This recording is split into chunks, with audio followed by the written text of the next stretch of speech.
Okay, last session of the day. How many here have been through all of the previous sessions? Wow. So it's a fair statement to say that's what you came for? Nice. So far, so good?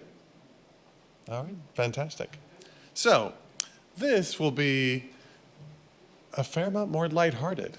There'll be lots of great information, some cool technical details, even some trickery, something you don't often inspect in a presentation. So keep your eye out for some trickery and malfeasance in this presentation to keep you on your toes. And with that, let's go ahead and jump right into it. Just a brief 30 minutes to talk about why people are making the move to 2110. Okay. So, for starters, let's think about our quest today. What are we hoping to accomplish? Well, for starters, we're going to talk about the fact that why some people are using 2110 and why they chose to do that when SDI is so prevalent and well known, all of that. And then we're going to go over about if it would be a good idea for all of you to make the transition, we'll say, from SDI to 2110 and that sort of thing. And then finally, what factors would really be involved in that discussion? If the industry is moving, should you move as well? Should you do your own thing? Is there wisdom that's codified about making the jump over? Those are all the kinds of things we're going to talk about today and hopefully shed some light on this subject. All right. So before getting into all that kind of stuff, let's do a quick recap about what 2110 is against its old friend SDI.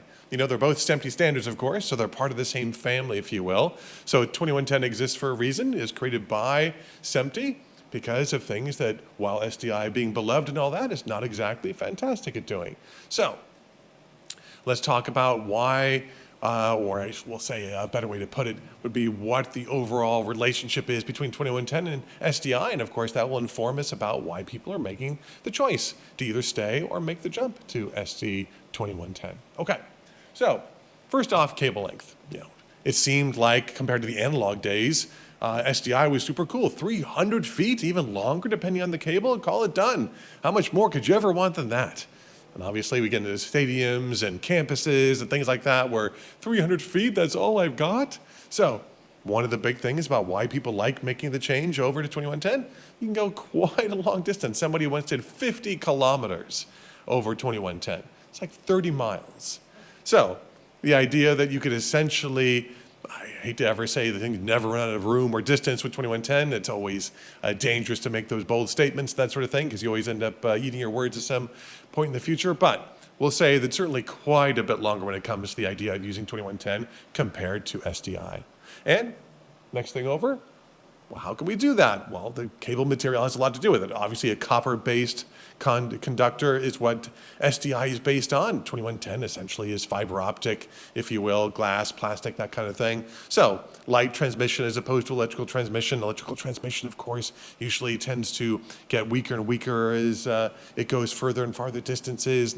Same thing is true essentially of light, but again, much, much greater distance capability. So the other thing too, it's quite a bit less money. And besides being less expensive to buy 2110 fiber optic based cables compared to SDI and its copper base, is that it weighs a lot less. Trucks and people like that are very weight conscious when it comes to what's going to happen when they pull into the local scale as they go from city to city for a big production truck and all that.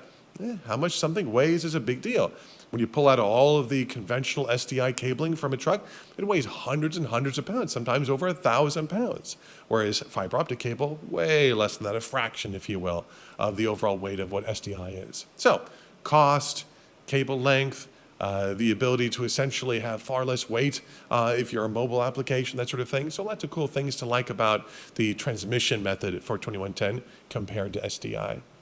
And then one of the big things that people love, the signal flow. The signal flow is bi-directional for 2110 as opposed to unidirectional for SDI. An output from a camera in SDI goes in one direction to its, we'll say monitor, record deck, switcher, router, whatever it happens to be, and that's it. So if you need something to go back in the other direction, as in the case of a camera, the CCU will say, maybe return video, maybe teleprompter, how about reference, things like that. That's not so good for SDI. They're all separate cables. One cable for return, one cable for prompter, maybe more than one return, certainly blackburst or reference. All those are separate cables going back from, we'll say, the source head end of your facility to the CCU. So you can end up with a lot of cables just to interconnect one CCU to your overall system. In the 2110 world, a single cable can do that, mostly because it's bidirectional. So lots to like in terms of, once again, reducing the number of cables needed, because the efficiencies that were built into 2110 that didn't really exist back when SDI came out. I mean, certainly fiber optics were around for a long time, but when SDI was codified first and all that, it wasn't really thought of as being a cool production application. Fun side note, anybody want to give me a guess as to the year that SDI became official and was unleashed upon the production world? Anybody have a memory of what year that was, that it was first started being used? Ooh, very close, 1989. So, nearly perfect. So yeah, 1989. So I often like to say, in your existing production environment, if you were to basically put yourself back in your control room, your engine room, your overall production facility, truck, whatever it happens to be, how many technologies are you currently relying on that were first released in 1989? Probably not too many. SDI has been a grand old friend and super cool and reliable and remains so to this day. But again, it can't do all the things we've talked about so far. And so those are the reasons that people, or at least some of the reasons anyway, that people are moving over to 2110. Again, not the least of which is it's kind of old technology by today's standards. Again, having come out in 1989. So just think of the TV shows you're watching, what the Super Bowl looked like, the grand, most important broadcast there is, and all this stuff. What did that look like in 1989? Almost everything has changed around that. The whole look of television, the widescreen for one thing as opposed to 4:3, everything is different, except for SDI. Okay.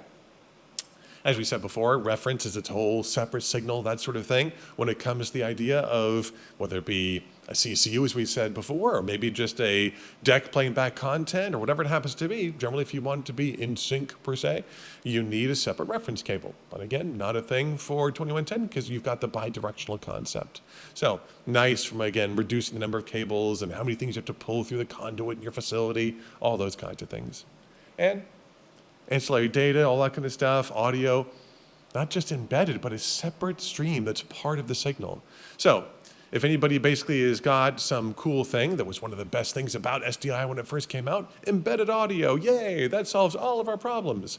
Until somebody says, okay, I just need the audio from that SDI signal, please. So I guess I need to get an audio de-embedder. It's like, okay, get an audio de-embedder, another little machine that you have to plug in and hook up cables to and stuff. Like, great, I just need all 15 cameras. Like, oh, I guess I need 15 de-embedders and all that kind of stuff. So neat that it was all embedded or packetized together. But better, I suppose, if it were independent streams. One signal, if you want to think of it that way, one cable, if you will, that connects this to that. But if somebody wants to, they can pull off just the audio without having a de-embedder or ancillary data, without having a separate machine to do it. Those are all things that are possible for 2110, and not so much for SDI. And resolution, SDI, for the most part, is capped out at 4K. It's really not going to go to 8K.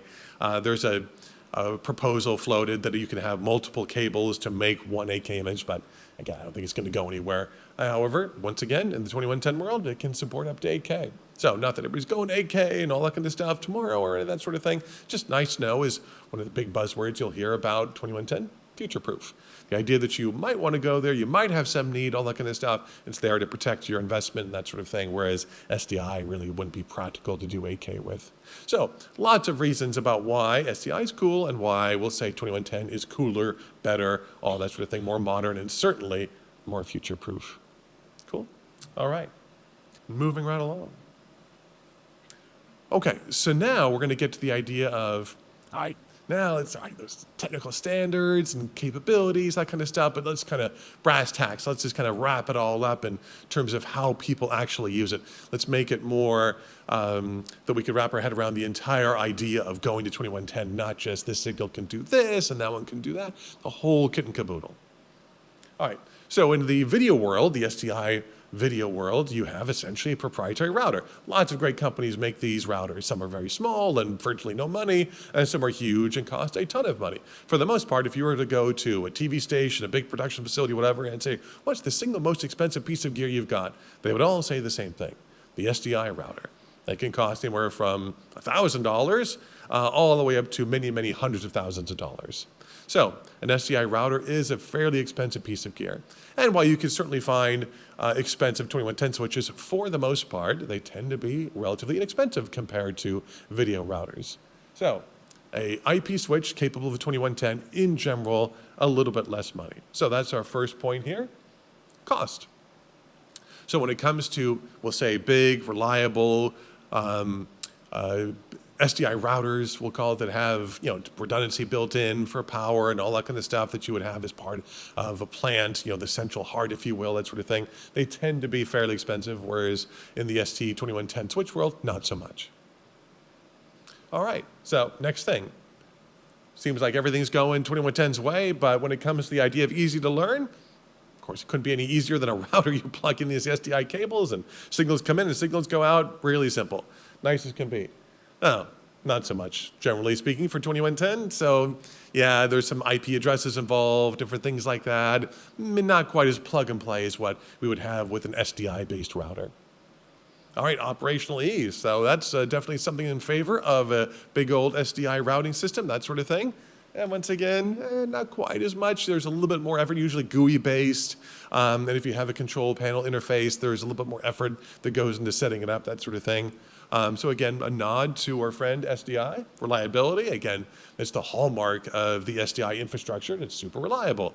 And pretty reliable for 2110, that sort of thing. But again, if you think about the bulletproof nature of SDI, it's hard to kind of eclipse that or even equal that with something that's in the IP world. And security, once again, indestructible. No one hacks an SDI router. There's no getting into the signal structure of an SDI system and somehow hacking or changing it. It's just not a thing. Whereas, of course, being an IP-based infrastructure is technically hackable and that sort of thing. So, while not common, and it's hard to imagine somebody trying to get to it from the outside world if you don't have it accessible, that sort of thing. But being that it is a switch, and theoretically switches are where you have data points of entry, you might think of it as being not quite as secure as SDI. But now we get into the reasons why people like 2110. Expandability. If you have a big old router and you max it out, and you say, oh, I just need 10 more ins and outs. Sorry. Well, what do you mean? So I'll just put another board in there. Yeah, I just said you maxed it out, though. Oh, okay, so I'll buy another router that's bigger? Well, you could, but that's even more money than the router you already bought. Cost a fortune. And even still, you have to take away inputs and outputs from your first router to make tie lines to go to the second router and add them there. You're always robbing Peter to pay Paul, sort of trying to expand an SDI router. So it's really difficult and expensive to expand an SDI router. So for those reasons, people really don't like it so much. But in the 2110 world, super nice. It's plug and play. Really couldn't be easier. Plug one switch on another, big data pipe from one to the other. Super, super flexible. And connection efficiency. So the idea of, as we said before, oh, I've got audio and video and all that kind of stuff combined. I just want to take the audio out of my SDI router. It's like, well, no, you take SDI out and you de-embed it, like we said. Well, that's not super convenient. Then what happens to the video? Well, you can put that back into the router then. Like, well, that's another input. It's like, So again, connection efficiency, that sort of thing, not always so easy, but again, super easy with 2110. If you just go over to your switch where your video and audio are all inside, you can pull off just the audio if you want to, pull off just the ancillary data. Anything you want to take off, because it's an independent stream in the 2110 world, it's very easy to do. All the audio from all the cameras and sources, whatever, going straight to the mixer without de-embedders, piece of cake. SDI, not quite as much. And then signal flexibility in terms, like I said before, just about every kind of signal going through and that sort of thing. Very much not easy for the SDI world. Again, the 8Ks of the world and things like that don't really come through there. Whereas in the 2110 world, all a piece of cake. So lots to like about the 2110 world, which is why people have been gravitating to it for bigger installations where you're faced with the idea of hundreds of thousands of dollars to buy a big SDI-based router, or less so for 2110. And while it doesn't, say being perfect in every regard or isn't perfect in every regard, the idea that, again, you get a lot of cool benefits of it at the bottom part of our chart here is, again, what makes people very interested in 2110. So the easy to learn part, we started off with that. And again, everybody thinks of SDI as a piece of cake. Again, how do you not know how SDI works? You plug a cable in here and from video out or SDI out, and you go to your monitor, whatever, video in, SDI in, done. You're making a picture and everything's great. Again, not quite as much in the 2110 world. So let's talk about a little bit of the world of SDI in 2110. And so people tend to think of SD 2110 as, boy, really complicated. There's a lot going on there. If you look up any kind of a video or documentation on 2110 on the internet, it can seem pretty daunting. Oops, I jumped ahead there. But so here's a fun piece of data about the world of making video. I'll read it off just because it's so absurd. The generator polynomial for the scrambled NRZ shall be G1 polarity-free scramble. I mean, I'm not even going to finish it. It's like full-on Star Trek, crazy, all that sort of thing. I mean, way, way crazy. So has anybody come across this or seen documentation like this? If you look up 2110 online and try and get your head around it and all that.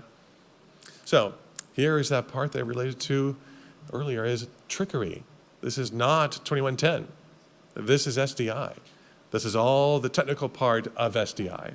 So who here has thought about this when plugging in, as we said before, an output from a camera to an input to a monitor when using SDI? Nobody. Why would you think about this? No need to. It's part of the standard. It's what makes it work. It's a necessary function of how SDI came to be and is used today. No one thinks of this level of detail. So when we think of 2110 and look it up online, you'll see all kinds of stuff like that. But just as we don't think about it with SDI, we don't think about it with 2110. Unless you're a manufacturer and building transceivers or gateways or all kinds of products, you don't think about this level of detail.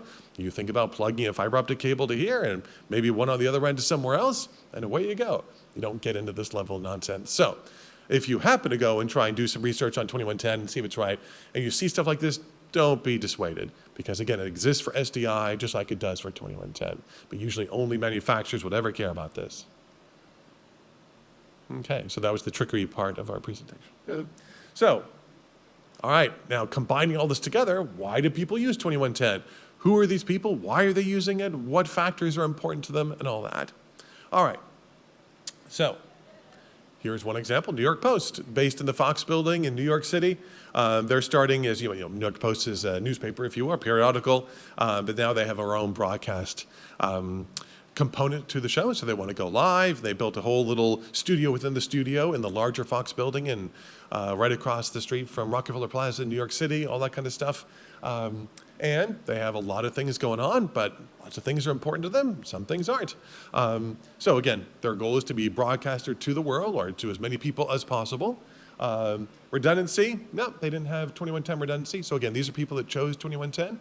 Redundancy is often thought of as being a necessary part of 2110, but not so much in reality. So they don't have redundancy in their 2110 base system. They did want to have it be expandable because if their show really takes off, the idea that they want to expand their system, more sources, more remotes, more cameras, more everything, that was a big deal. So they didn't want to get locked into a smaller SDI router, nor did they want to have to pay a fortune for a giant SDI router if they never ended up using it. They wanted to be in the Goldilocks scenario and buy the one, we'll call it routing system that is just right for their needs. If they want to expand it, they can expand it. That was their biggest driving force. And then have multiple switchers, so that wasn't a big deal, and long cable runs, no, there was special stuff for that. It was just about future-proofing. And again, very important, they have no dedicated ST2110 engineers. So, a very small crew to produce this kind of startup show and all that without specialized knowledge about 2110, but they are relying on it for every single show, every day that they do their thing. Okay, here's another example.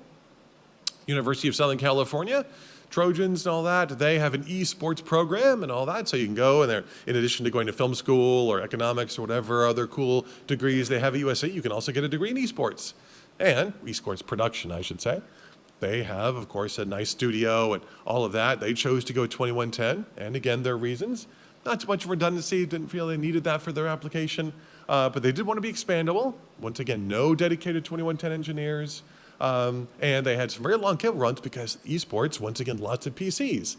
The PCs themselves, essentially, are all HDMI output. There's very few SDI output-based machines in the gaming world, if any, so they had to go HDMI out. But the cable run from where all these PCs were in this open form, if you've ever seen esports and all that, going over to where the switcher is was a huge run. HDMI's not going to make it. They could go to kind of off the, we'll say, kind of off-brand converters, if you will, and that sort of thing. They didn't want to have to rely on technology like that. They wanted to go straight to the format as soon as possible that would be the basis for their whole show. Once again, 2110 for them. So they convert about 12 inches outside of the PCs from HDMI into 2110, and it stays 2110 as it winds its way all through their giant building. So now they have all these machines. They can add on more as time goes by, because again, very expandable. But for them, they wanted to be able to rely on signals that came from HDMI, but still be in 2110 as quick as they could, mostly to take advantage of all those distance issues that you would have for SDI or 2110, or I should say HDMI itself. Okay, so another application. Corporate in this case, JP Morgan Chase, huge bank, one of the big, it's in the Fortune 100 companies and all that. They certainly could choose anything they wanted. They thought SDI, once again, cool, old school. We want to go and be future-proof. So 2110 was the choice they wanted to go with.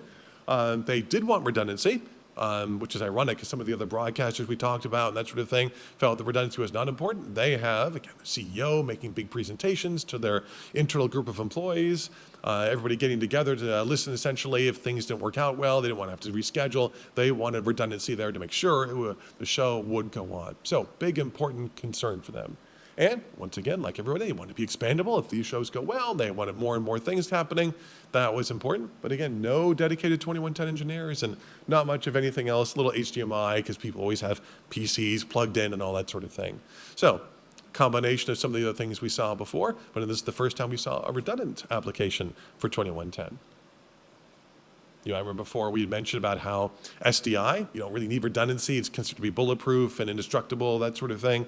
Whereas 2110, kind of gets a bad rap being an IP-based format that it needs redundancy. And again, we said before, lots of people don't do it. They're all happy as can be. Sometimes people like having that peace of mind and do want redundancy. 2110 can do either way. Humana, now an insurance company, another big corporation that does typical corporate type AV applications, but again, very bespoke systems, super high end and all that. Again, corporate for their internal audience of their employees, that sort of thing. Once again, no dedicated 2110 engineer. Expandability was their key concept, and long cable runs for them going around a giant building, essentially the equivalent of a campus and all that. And again, SDI simply wouldn't cut it. So 2110 all the way through was a big important thing for them. Okay, and now more of a traditional broadcaster, Monumental Sports. They do the Capitals and the Wizards in New York City at Capital One Arena. So their main goal was, unlike some of these others where there's either one or just a couple of switchers, here they have 4 switchers. They wanted all 4 switchers to interconnect to their big 2110 infrastructure, and away they go. In a conventional SDI-based world, number one, the building is so big from where the control panels are and the switchers and all that kind of stuff and where the main machine room is that the cable runs would have been a big issue in the SDI world. Also, 4 switchers for one big router. Do you have a router so big that it basically has duplicates going to essentially of all the sources to these 4 different switchers? Do you just have a boatload of DAs on the output of every single output of your router? That gets to be fairly clunky in terms of trying to manage all of that. So they liked the elegance of how a big ST2110 environment become bigger still, or even simpler by having one cable transmit up to 100 different signals to and from, remember it's bidirectional, to each of the switchers. A single fiber cable running through the building can do 100 different signals. So for 4 switchers, that saved them essentially running 400 cables in the SDI world. A lot of weight, a lot of expense, a lot of manpower. Just imagine terminating and labeling 800 connections, 400 cables, 2 connections per. That's a lot of work and a lot of expense, that sort of thing. Or 4 cables. So quite a bit easier when it comes to the idea of using 2110 in those larger infrastructures and things like that. So very important to them that that connection efficiency that we mentioned before is there. And again, they want to be expandable. If everything goes well, they might want more control rooms, more of everything, and therefore knowing that the 2110 could support that expandability without that trepidation of, did I buy the right size router? Did I spend too much for something you'll never use? Did I spend too little on something that's going to cap out? With 2110, that's not a thing. So the long cable runs, multiple switches like we said before, expandability, but again, no dedicated engineers. So the big thing for them, as with everybody, we don't have dedicated 2110 people, masters of the format who sit there all day, every day, managing the network. None of these folks have that, despite the fact they have the money for it or the budget to have these incredible systems, that sort of thing. not necessary was the collective wisdom of all of these folks. And they're all happily switching away and everything's great for them. So the idea you needed somebody specialized in 2110, again, not really a thing. So expandability, the other big thing that they all have in common. They all wanted to know that they'd be future-proofed should their shows grow and not have to spend a ton of money now, I should say, and be able to expand onto it into the future if you need to. So those were the common threads despite all the different kinds of broadcasters, internal corporate, external broadcast, university, whatever it happens to be, they all share those same things, those same goals. Okay, so now, the last one, this is a little unusual, Trinity Broadcasting, TBN, they essentially have the idea that, okay, we are on set. We're not using the switcher for a typical broadcast. They already had one in place for that. They have this beautiful new set. In fact, there's 4 sets in this one facility, and they all have these giant LED video walls. Some are unusual aspect ratios, super wide, some of them open and close, and all that kind of stuff. Very elaborate indeed. So, super nice overall. And because they're on camera all the time, they're the background for their news programs and things like that, their talk shows, all that sort of thing, they had to know that it was going to work for them. So they wanted redundancy. And expandability, once again, maybe they'll have a 5th studio or 6th one day or something more, that sort of thing. It was like everybody, super important about that. And they do have multiple switchers in their facilities. So the 2110 ease of connection or the elegance when it comes to connecting multiple switchers to one big router, no problem at all. And again, no 2110 engineers. Okay. Now, here comes the shameless timeshare marketing plug part of our presentation. The reason we know about all these applications, that sort of thing, is because Panasonic sells a switcher called Keros. Keros is a switcher that works in baseband, like all switchers, but we work in 2110 natively. And as a result, the folks that we've talked about have bought Keros as their switcher. And again, that's how we got involved and know about their backstory, why they chose 2110, what's important to them, the fact they don't have 2110 engineers on staff, all that kind of stuff. So that's how we happen to know about it. This product's also on display out on the show floor. So if you're hankering for more knowledge and wanting more details about Keros and how it works, that's certainly something we can help you out with right after this presentation's over. But again, all of these folks all chose Keros because of its 2110 capability. Okay. So when it comes to helping make your own decision about whether it's appropriate to go from SDI to 2110, that sort of thing, well, are we ever going to replace it? Is it always going to be there? The concept of what to do that big job to replace an SDI infrastructure with the 2110, and again, why would you want to do it? They're kind of wrapped up in the same answer, essentially, and based on the things we've already discussed. So, typically speaking, brand new installs that are essentially, rebuilds, greenfield, all that kind of stuff, they all like the benefits of 2110 in this case. There's some cool things about SDI, of course, still, but 2110 really made sense for them because of its future-proof concept. So that was the big thing for them. And if it was a smaller facility that basically a few cameras, a tiny switcher, all that kind of stuff, people tended to go SDI. So simple at the smaller scale of things, pretty inexpensive. Most companies still make SDI, everything, monitors, cameras, the whole kit and caboodle, all that kind of stuff. So smaller scale productions, things of that nature, tend to stay as SDI. Larger scale productions and facilities, rebuilds, greenfield, all that tends to be 2110 in the experience that we have, having watched all these people go through the motions about what they want to do and what makes sense for them.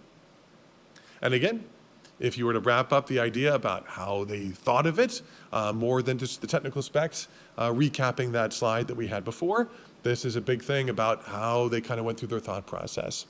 And again, echoing the idea that, all right, yeah, there's the idea of, small versus big, but there's also that kind of area in between. We're not exactly a small show, but we're not the NFL network that went 2110. We're not BBC that went all 2110.